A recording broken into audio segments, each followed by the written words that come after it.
New ইয়র্কের আশেপাশে already লোকজন সব নিউ ইয়র্কে এসে অবস্থান করছে, 50টা স্টেট থেকে। তাদেরকে আমি অনুরোধ করব 12টার ভেতর টার্মিনালে এইটি অবস্থান নেওয়ার জন্য। সে যখনই নামবে টার্মিনালে এইটি আমরা তখন অবস্থান করব, তাকে আমরা কালো পতাকা দেখাবো। তারপর আরো কিছু আপ্যায়নের ব্যবস্থা আছে তার জন্য, তার সঙ্গীতের জন্য এই দেশের আইনকে পুলিশকে সেটা জানানো হয়েছে আমরা কি করতে পারি। তারপরে সে তার আবাসস্থল আমরা তার গ্রাহ করে রেখেছি। আমার সেখানেও বাংলাদেশ যুক্তরাষ্ট্র আওয়ামী লীগ তার অঙ্গ সংগঠনের নেতা কর্মীরা সেখানেও ঘেরাও করে বসে থাকবে। সে কোথাও যা শান্তিতে থাকতে পারবে না যে কয়দিন এই দেশে মার দেশে থাকবে। এটুকু আশ্বাস আপনারা দিতে পারি। আমাদের জন্য আপনারা দোয়া করবেন, আমরা আপনাদের দোয়া করব। বাংলাদেশ ভালো থাকলে আমরা ভালো থাকবো। আমরা যারা প্রবাসী আছি, বাংলাদেশ 100 কোটি মানুষ ভালো থাকুক। এবার ভয়ঙ্কর রূপ দেখবে এখানে। সেখানে পদর্পণ করার পর থেকে যে অবস্থাটা শুরু হবে, অলরেডি গত রাত থেকে শুরু হয়ে গেছে, কাজ শুরু হয়ে গেছে এখানে। সে কোথাও শান্তিতে থাকবে। আপনাদের বলতে পারি আমরা তাকে উচিত শিক্ষা দেব। এবং তার এখনো সময় আছে, এখনো সময় আছে সারা পৃথিবীর কাছে ক্ষমা চাওয়া। গত বছর সে যেটা বলেছিল, রিসেট বাটন পুশ করে সে স্বাধীনতা সবকিছু সে মুছে ফেলেছে, সেটা মুছে ফেলতে পারবে না। তার কারণ 71 প্রহরী আপনারা যারা আছেন, আমরা এখনো জীবিত আছি। আমাদের শেষ রক্তবিন্দু দিয়ে হলেও আমাদের সেই 30 লক্ষ শহীদ এবং দুমান মাহমুদ তাদের সম্ভ্রমে যে স্বাধীনতা, সেটা আমরা রক্ষা করার চেষ্টা করব। আজকের এই দিনটি 22শে সেপ্টেম্বর 2025 বাঙালি জাতির জন্য একটা কলঙ্কযুক্ত দিন হতে যাচ্ছে। অল্প কয়েক ঘন্টার মধ্যে সে রক্তাক্ত হাত নিয়ে যে লোকটি তার সাথে আজ থেকে 54 বছর আগে জাতির পিতা বঙ্গবন্ধু বাংলা ভাষা বক্তৃতা দিয়ে বিশ্ব দরবারে আমাদের নাম মাথা উঁচু করে রেখেছিলেন, সেই জায়গাটি কলঙ্কিত করতে আসছে। সেই যুদ্ধ বিরোধী, যুদ্ধ অপরাধী যারা 14 আগস্ট আমাদের বুদ্ধিজীবীদের হত্যা করেছে, 30 লাখ শহীদ জীবন দিয়েছে এবং 2 লাখ মা বোনের সেই স্বাধীনতাকে কলঙ্কিত করার দিন আজকে। সেটা ফ্যাসিস্ট খুনি ভণ্ড ইউনুস করতে যাচ্ছে। সেজন্য আমরা গত রাত্রে আপনি হয়তো দেখেছেন ভিডিওতে হাজার হাজার নেতা কর্মী আমরা বিক্ষোভ দেখি, প্রবাসীরা। এটা শুধু যুক্তরাষ্ট্র আওয়ামী লীগ না, এটা শুধু আওয়ামী পরিবার না, আপামর প্রবাসীরা তারা এখন ক্ষুব্ধ। কেন ডক্টর ইউনুস ঢাল হিসাবে 3টি দলের নেতৃত্বকে নিয়ে আসছে? কি কারণে? আমাদের সাথে মোকাবেলা করার জন্য, আমাদের সাথে মারামারি করার জন্য? আমরা তা না, এটা আইনের দেশ। আমরা সুশৃঙ্খল ভাবে, আমরা শান্তিপূর্ণ ভাবে ডক্টর ইউনুসকে বলে দিতে চাই, আমরা জানিয়ে দিচ্ছি গতকাল, আজকেও আপনাদের এই মাঝে, যে তার কোনো অধিকার নেই 30 লাখ শহীদের রক্তের প্রতি বিশ্বাসঘাতকতা, 2 লক্ষ মা বোনের ইজ্জতের বিনিময়ে যে স্বাধীনতা আমরা অর্জন করেছি, 71-এর যে স্বাধীনতা, যে পতাকা, যে জাতীয় সঙ্গীত, সেটাকে উন্নতিত করার জন্য জামাতের নেতৃত্বকে এখানে নিয়ে এসে যে পাকিস্তানের আদলে আর একটা বাংলাদেশের নতুন বাংলাদেশ ফেব্রুয়ারি মাসে যে অনন্য, তার তথাকথিত অনন্য নির্বাচনের মাধ্যমে উপহার দিতে, সেটা আমরা হতে দেব না প্রবাসীরা। আমি আপনার এই অনুষ্ঠানের মাধ্যমে বাংলাদেশ 100 কোটি মানুষকে আকুল আবেদন রাখবেন চাই, একটু মনে রাখেন সেই 71-এর দিনগুলির কথা, একটু মনে রাখেন 25শে মার্চের কথা, একটু মনে রাখেন 7ই মার্চের সেই বক্তৃতা। ভুলে যাবেন না। এবং আমাদের আরো আক্ষেপ, আমরা সেই জন্য বলছি, ডক্টর ইউনূস আমাদের একটা মূর্তি দেখেছেন, ওরা যে আমাদের এটাতে কভার করতেছেন, আমি দেখি আমাদের তো বাংলাদেশের টিভি বা চ্যানেল তারা তো কভার করছেন, আপনাদের মতো যারা দিন রাত কাজ করছেন আমাদের খবর দিয়ে আপনারা বাংলাদেশের জনগণকে জানিয়েছে, আমার সেটা খবর পাচ্ছি।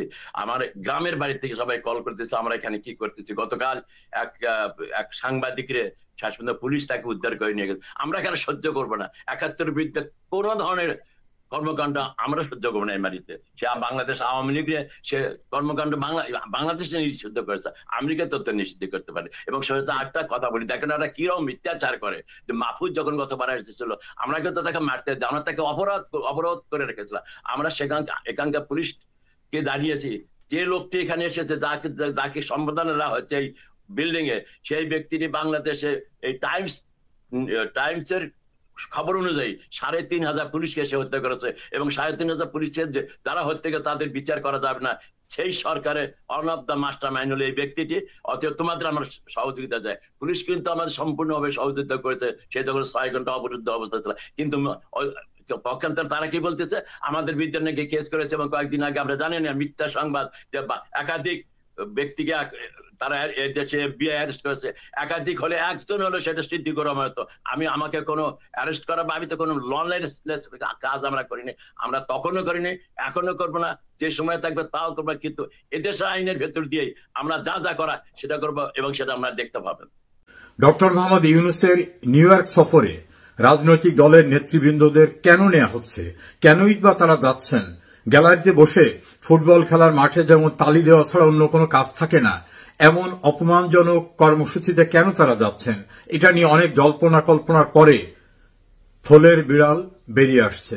আসল রহস্য নিয়ে আপনাদের সঙ্গে কথা বলতে চাচ্ছি। যে যেখানে আছেন ভালো থাকবেন। নিউ ইয়র্কের একটা দায়িত্বশীল সূত্র গণমাধ্যম থেকে জানানো হয়েছে, নিউ ইয়র্কে জাতিসংঘের অধিবেশনে ডক্টর মোহাম্মদ ইউনূস, বিএনপি, জামাত ইসলাম এবং এনসিপির নেতৃবৃন্দদের নেওয়ার আসল রহস্য জাতিসংঘের অধিবেশন কক্ষে তাদের বসিয়ে রেখে অধিবেশন দেখানো মুখ্য না। মুখ্য হচ্ছে তারা যে নিজেরা বিরোধে লিপ্ত হয়েছে, এই বিরোধ নিষ্পত্তি করার জন্য দেশে এই সকল রাজনৈতিক দলের নেতৃবৃন্দদেরকে ডক্টর ইউনূসের অফিসে অথবা তার বাসভবনে ডাকাডাকি হলে অন্যদেরও প্রশ্ন উঠবে যে আমাদের কেন নয়। এরকম নানা প্রশ্ন এড়াবার জন্যই নিউ ইয়র্কে একটা বৈঠকের উদ্দেশ্য নিয়েই তাদেরকে সেখানে নিয়ে যাওয়া হচ্ছে। এবং এ বিষয়ে জামাতের শীর্ষ নেতৃবৃন্দ, বিএনপির শীর্ষ নেতৃবৃন্দ সম্মতি দিয়েছেন, আর এনসিপি তো ইউনূসের নিজস্ব দল। সিদ্ধান্তের ক্ষেত্রে প্রাধান্য দেওয়া হচ্ছে যে যদি কোনোভাবে এরা মীমাংসায় উপনীত হয় তাহলে এদের জন্য একটা শেষ রক্ষা কবচ হবে, আর যদি উপনীত না হয় তাহলে কঠিন পরিস্থিতির মোকাবেলা করতে হবে সকলকে। সেক্ষেত্রে ইউনূসও ছেড়ে দে মাকে দে বাঁচি, তিনি সবকিছু ফেলে রেখে চলে যাবেন, এমন হুঙ্কার দিয়েছেন তিনি।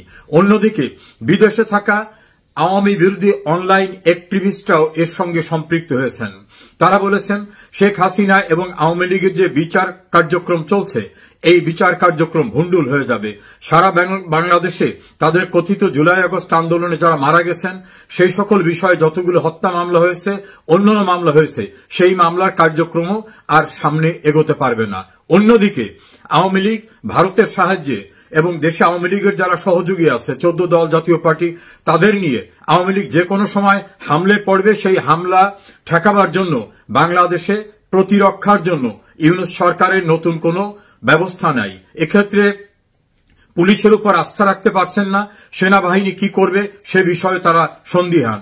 ফলে পুলিশ এবং সেনাবাহিনী যদি পক্ষে না থাকে, তারা যদি নিরপেক্ষ হয়ে যায়, নীরব হয়ে যায়, সেক্ষেত্রে আওয়ামী লীগকে ঠেকানো সম্ভব হবে কিনা। অন্যদিকে আওয়ামী লীগকে সাহায্য করার জন্য পার্শ্ববর্তী দেশ থেকে যা করা দরকার সেটা তারা করবে। এই পরিস্থিতিতে 2024 সালের 5 অগস্ট শেখ হাসিনাকে সরিয়ে তারা যে তাদের কথিত বিপ্লব, সেই বিপ্লব সম্পূর্ণরূপে ভণ্ডুল হয়ে যাবে। শুধু তাই না, সংবিধান ভঙ্গের দায়ে, রাষ্ট্রদ্রোহিতার অভিযোগে এই সকলে ভয়াবহ পরিস্থিতির মুখোমুখি হবে। এখন এই পরিস্থিতির মুখোমুখি হবেন নাকি সমঝোতা করবেন, এই প্রশ্নে তাদেরকে সমন্বয় করার জন্য নিউ ইয়র্কে নেওয়া হয়েছে।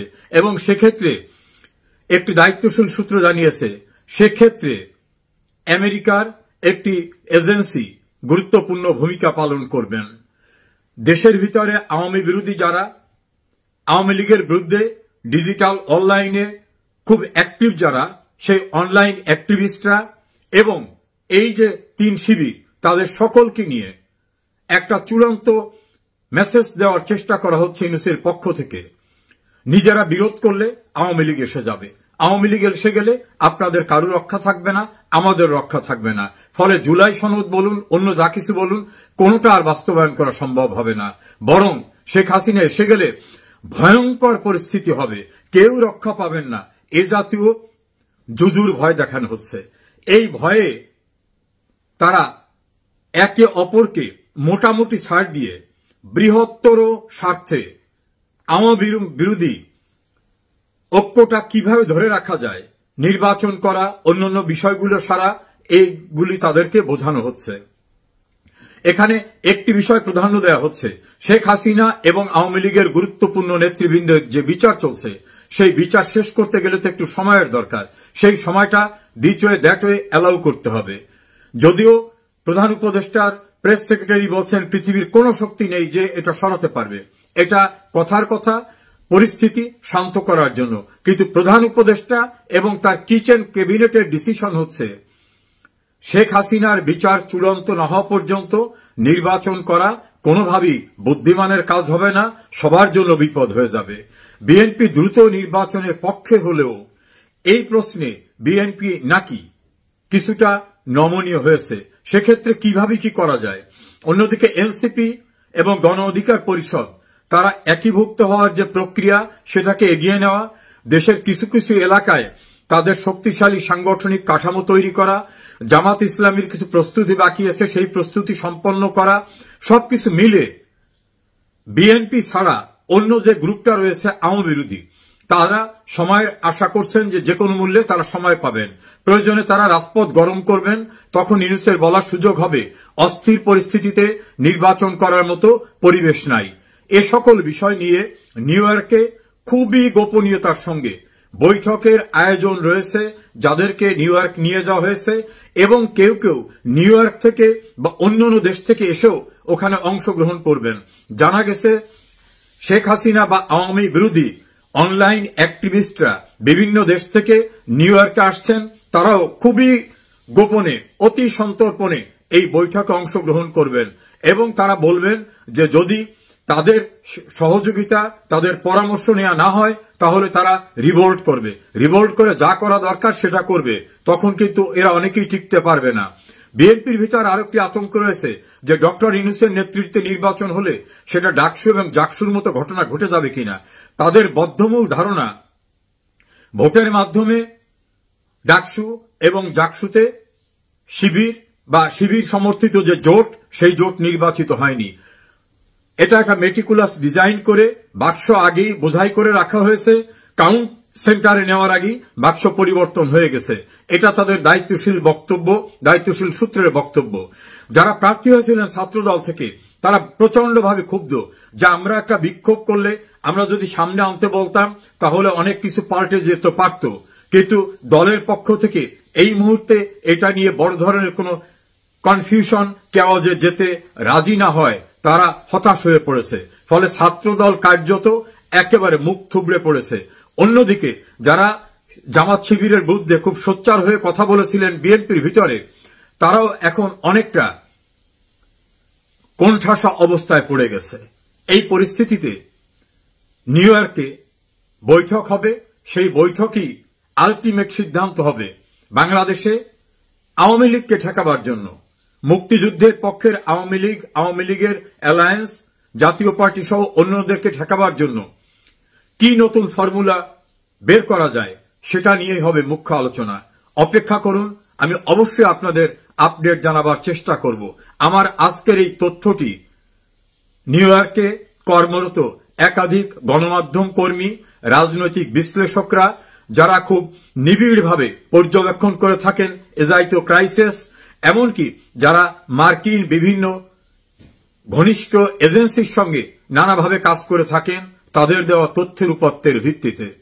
প্রিয় দর্শক, আওয়ামী লীগ ঠেকাও এই প্রশ্নে এখন জুজুর ভয় এমন আকার ধারণ করেছে যে সমঝোতা করে হলেও আওয়ামী লীগকে বাদ দিয়ে নির্বাচন করার প্রক্রিয়ায় আওয়ামী বিরোধী জোটকে যেতে হবে, এটাই আওয়ামী বিরোধী পক্ষের যারা বুদ্ধিজীবী তাদের ধারণা।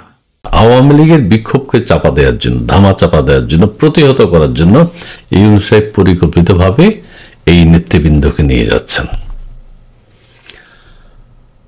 ইউনূস সাহেব বাংলাদেশের একজন অবৈধ প্রধান উপদেষ্টা, মেটিকুলাসলি ডিজাইন করে তিনি বাংলাদেশের ক্ষমতা গ্রহণ করেছেন এবং বাংলাদেশের মানুষ এখন হাড়ে হাড়ে টের পাচ্ছে কে আমাদের রাষ্ট্র ক্ষমতায় আছেন, কিভাবে রাষ্ট্র পরিচালনা তিনি করছেন।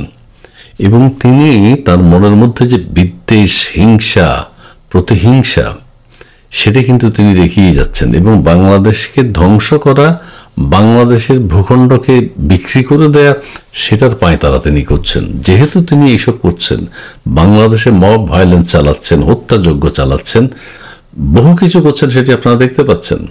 এবং এগুলো যারা পছন্দ করে না, বাংলাদেশের ধ্বংস যারা চায় না, বাংলাদেশের অখণ্ডতা যারা চায়, তারাই কিন্তু ইউনূস সাহেবের বিরুদ্ধে বিক্ষোভ করবে।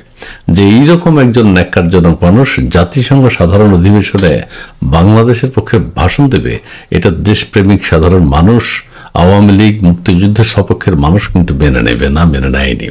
যুক্তরাজ্যে আমরা যেটা নিদর্শন দেখেছি, মার্কিন যুক্তরাষ্ট্র আমরা সেটা দেখতে পাবো।